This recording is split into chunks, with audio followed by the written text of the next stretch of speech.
आइए मैं अब अपने मैसेज की तरफ चलता हूँ। मैं आपको अपने मैसेज में लेकर जाता हूँ जो मैंने आपको विषय बताया था। मेरा विषय आज का जो है, क्या आपको भी खुदकुशी के विचार आते हैं? आइए मैं आपको मैसेज लेकर चलता हूँ। मेरे प्रियो, आज मैं आपको बता दूं, इस समय में जो लोग हैं सबसे ज़्यादा सुसाइड कर रहे हैं, सबसे ज़्यादा खुदकुशी कर रहे हैं, अलग अलग टेंशन में हैं, अलग अलग डिप्रेशन में हैं, अलग अलग चिंताओं में हैं। वो सब भी मतलब एकदम उन पे हावी हो चुकी हैं वो चीज़ें, और वो जब उनको रास्ता नहीं मिलता वो निकलने का, तब वो क्या करते हैं कि सुसाइड कर लेते हैं, आत्महत्या कर लेते हैं। जिसका मतलब है परिणाम कुछ भी नहीं मिलता। जिंदगी आपकी है, एक ही बार मिली है, मौका भी जब तक जिंदगी है तब तक मौका मिलते हैं। जिंदगी खत्म, मौके खत्म। तो मेरा आपसे यही कहना है कि आप इन चीजों से कैसे बच सकते हैं। आइए मैं आपको परमेश्वर के वचन में से कुछ इन बातों को बताऊंगा कि कैसे आप इन चीजों से बच सकते हैं। तो सबसे पहले मैं आप लोगों के बीच में ये कहना चाहूँ कि आज के टाइम में जो देखा जा रहा है कि मृत्यु के, आत्महत्या के केसेस कुछ ज्यादा ही सामने आ रहे हैं। किसी ने मान के चलो, अगर दुनिया में रेप केस बढ़ रहे हैं, बलात्कार हो रहे हैं, ठीक है, लोग चोरी हो रही हैं, डकैतियां डल रही हैं, कत्ल आम हो रहा, अलग अलग चीजें दुनिया में हो रही है। मैं आप लोगों से क्या कहना चाह रहा हूँ, इस चीज को थोड़ा समझ भी। अगर आपने इस मैसेज को जरा ध्यान से सुनेंगे तो शायद आपके जीवन वो चीजें हो तो जिससे आप छुटकारा पा सकें। तो मैं आपको बताना चाह रहा हूँ, सबसे पहला मेरा ये बात जो है कि आपको इन चीजों के जो ख्याल आ रहे हैं कि मेरे जीवन में कुछ हो नहीं रहा है, मेरे को खुदा आशीष नहीं दे रहा है, मेरे को प्रभु आशीष नहीं दे रहा है, मैं तो इतनी उपवास प्रार्थना करता हूँ, सब कुछ करता हूँ, और मेरे जीवन में टेंशन क्यों है, मैं ही हर बार क्यों झुक जाता हूँ, मैं ही हर बार क्यों ऐसा करता हूँ, मेरे को सब क्यों बोलते हैं। ऐसी चीज़ों में लोग भावनाओं में आके क्या करते हैं, खुदकुशी कर लेते हैं, आत्महत्या कर लेते हैं। लेकिन मेरे प्रियो, मैं आपको बताऊं, अंत इस चीज़ का यहाँ पर नहीं है। आत्महत्या करके आपको कुछ भी मिलने वाला नहीं है। तो सिर्फ आपको एक काम करना है। क्या करना है? आइए मैं आपको थोड़ा वचन से बताऊं, परमेश्वर के वचन से हम निकालेंगे यशायाह की पुस्तक, उसका 41वां अध्याय, 41 की 10 आयत हम पढ़ेंगे, निकालेंगे यशायाह की पुस्तक 41 अध्याय और 10 आयत से हम पढ़ेंगे और देखते हैं क्या लिखा है उसमें। आइए सब लोग निकालेंगे, सब कुछ निकालेंगे।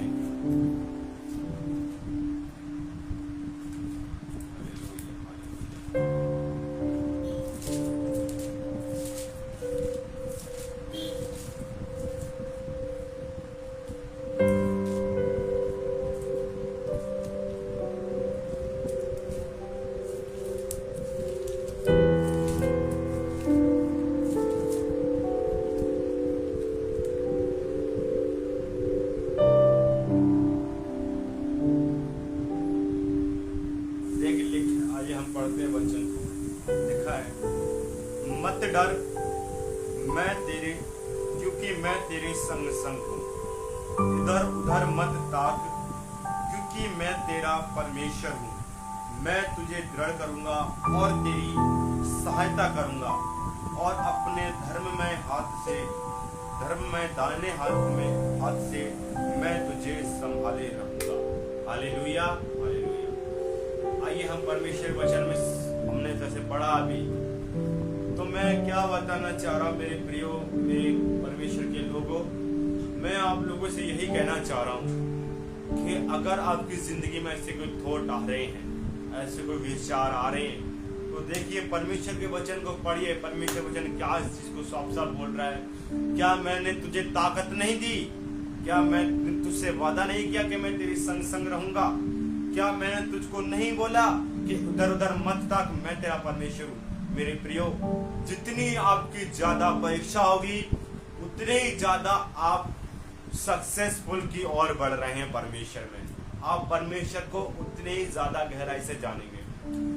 आज मैं आपको बताना चाह रहा हूं कि दुनिया में कोई भी व्यक्ति ऐसा नहीं है जो आत्महत्या करके उसके परिवार वाले सुखी हो जाएं या वो स्वर्ग चले जाए। बिल्कुल भी इस चीज का आत्महत्या से लेना देना नहीं है कि समस्या आत्महत्या से खत्म हो जाए, नहीं, बिल्कुल भी नहीं है।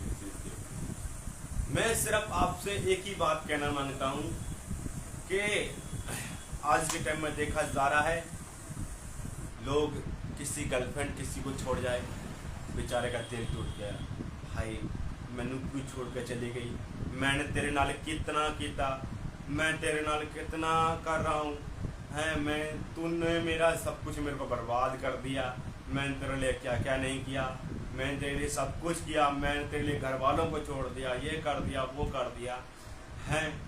लेकिन क्या कहते हैं प्रियो, जब वो जब क्या गर्लफ्रेंड जब आपको छोड़ कर जाती है, सोचते हैं अब तो मैं खाना भी नहीं खाऊंगा, अब मैं पानी भी नहीं पीऊंगा, कुछ भी नहीं करूंगा, बंदा डिप्रेशन में आ गया। बताओ, एक ही सहारा था मेरा, वो भी चला गया। अरे मेरे प्रियो, आप जरा खुदा से तो मोहब्बत करके देखो, खुदा से दिल लगा के देखो।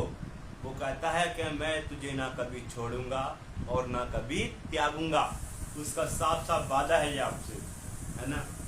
अब वो गर्लफ्रेंड के चक्कर में छोड़ के चले गए, बेचारे बैठे उदास, न रोटी खा रहे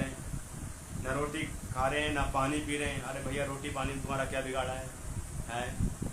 जब तुम खुदा से दूर रहोगे तो खुदा आपके जीवन से उन लोगों को दूर कर देगा जो आपको खुदा में बढ़ने से रोक रहे हैं। Hallelujah, hallelujah.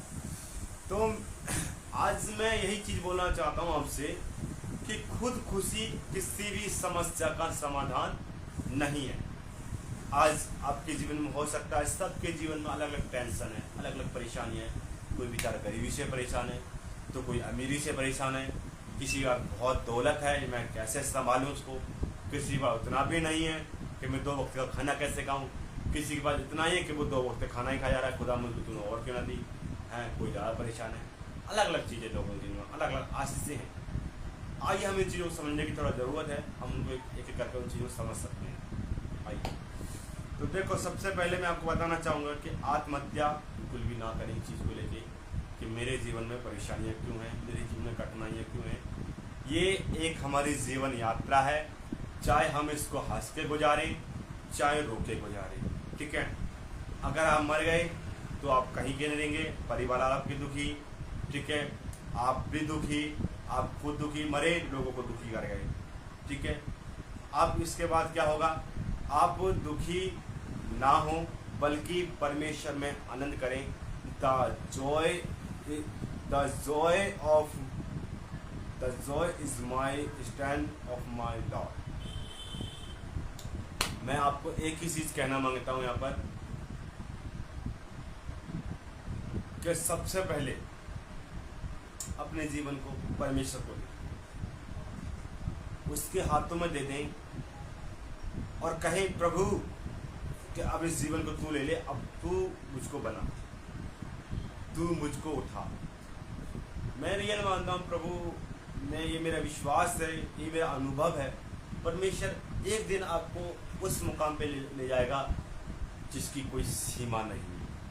मान के चलो, इस दुनिया में हर एक व्यक्ति जब अपने नॉलेज से, अपनी शिक्षा से पढ़ता है, उसकी एक सीमा होती है, एक लिमिट होती है, ठीक है, एक लिमिट होती है, एक सीमा होती है। लेकिन परमेश्वर जिसको बढ़ाता है उसकी कोई सीमा नहीं होती है, कोई लिमिट नहीं होती है। सुनिए, आइए मैं आपको एक कहानी बताता हूँ, एक कहानी सुनना चाहेंगे आप?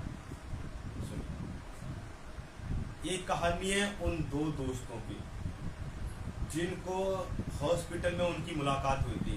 हॉस्पिटल उनकी दोस्ती थी, दोनों बेड पे लेटे थे और एक दूसरे से बातचीत करते थे बहुत ज़्यादा। हॉस्पिटल उनकी मुलाकात हुई थी, हॉस्पिटल में लेटे थे और मतलब बेड पे लेटे लेटे उनकी दोस्ती हुई। अब क्या होता है, एक बंदे की जो तबीयत थी वो थोड़ा कम खराब थी, वो थोड़ा चल फिर सकता था, और एक बंदे की क्या थी, ज़्यादा तबीयत खराब थी, वो चल नहीं फिर सकता था। उसके बाद क्या हुआ, जो बंदा जिसकी तबीयत ज़्यादा खराब थी वो उसका गर्दन जो था वो सिर्फ वो ही चल रहा था, उसका वो पूरा बॉडी जो है, बाकी का जो बॉडी था नीचे का हिस्सा, गर्दन से नीचे लेगा हिस्सा पैरालाइज हो गया उसका। अब पैरालाइज हो गया, अब क्या देखते हैं हम यहाँ पर पुलिस कहानी में कि जो उसका दोस्त जो था वो चलता फिरता था, घूमता था, लेकिन अब वो क्या कहता है, बगल में एक खिड़की थी हॉस्पिटल में, उस खिड़की से झांक के देखता था और बोलता था अपने दोस्तों को कि देखो कितनी सुंदर हवा, पहाड़ हैं, पेड़ हैं, पक्षी हैं, कितना सुंदर मौसम हो रहा है, हवाएं चल रही हैं रिमझिम रिमझिम, है ना। उसका दोस्त क्या बड़ा सुनकर खुश हो जाता था कि मैं भी देखूंगा, मैं भी एक दिन देखूंगा। वो रोज उसको मोटिवेट करता था, रोज यही बात बोलता था कि आप देखोगे। एक दिन क्या हुआ, उसका दोस्त जो था वो मर गया। क्या हुआ, दोस्त वो मर गया। अब जब दोस्त उसका मर गया तो अब वो उठने की बहुत कोशिश करता है, हार के वो उठ जाता है, दीवार पकड़ते स्टेचर लाते उठ जाता है। अब उठ जाता है, अब वो खिड़की तरह जब झांक के देखता है, कहता है यहाँ तो कोई आसमान नहीं है, ना कोई पक्षी है, ना कोई पहाड़ है, ना कोई पौधे हैं, कुछ नहीं है। अब नर्स आती वहाँ बोलता है, नर्स चिल्लाता वहाँ पर, वो नर्स नर्स नर्स कहाँ है। नर्स आती है, बोले क्या हुआ तुमको। बोले कि मेरा दोस्त यहाँ पर बोलता था कि पहाड़ पेड़ पौधे यहाँ पर खूब अच्छे हैं, आसमान दिख रहा है, पक्षी हैं, ठीक है, हवाएं चल रही हैं। अब नर्स सुनकर उसकी बातों की हंसती है, कहती है सर ये मैं यहाँ पर काफ़ी सालों से हूँ और ये दीवार जब से हॉस्पिटल बना है तब की लगी हुई दीवार है, ठीक है। अब वो सोचता कि मेरे दोस्त ने मतलब मेरे से झूठ बोला, है ना, कि मुझसे झूठ बोला कि यहाँ पर सब कुछ ऐसा ऐसा है। अब देखिए मेरे क्यों, उस दोस्त ने झूठ तो वहाँ से बोला था, उससे ये बात है, ठीक है, झूठ तो बोला था, लेकिन वो नर्स इस बात कहती है कि मुझे नहीं पता कौन था वो व्यक्ति आपकी ज़िंदगी में, लेकिन इतना जानती हूँ कि वो आपको अपने पैरों पर खड़ा कर गया। तो मेरे प्रियो, परमेश्वर ने आपको रचा है। जब सृष्टि जब बनी, परमेश्वर ने सृष्टि बनाई तो उसके शब्दों के द्वारा बनी। परमेश्वर ने बोला दिन हो, दिन हो गया, उजाला हो, उजाला हो गया, रात हो गया, समुद्र बन गया, समुद्र बना, पेड़ बच्चे लाए, पेड़ बन गए, धरती को आकाश अलग किया, अलग हो गए, पक्षी बनाए, पक्षी बन गए, इंसान बनाए, इंसान बन गए। इंसान को देखिए परमेश्वर अपने हाथों से बनाया, लेकिन उसमें सांस भी अपने हाथ से, अपने मुंह से फूकी, लेकिन परमेश्वर ने सब कुछ अपने द्वारा बनाया और अपने शब्द के द्वारा बनाया, ठीक है।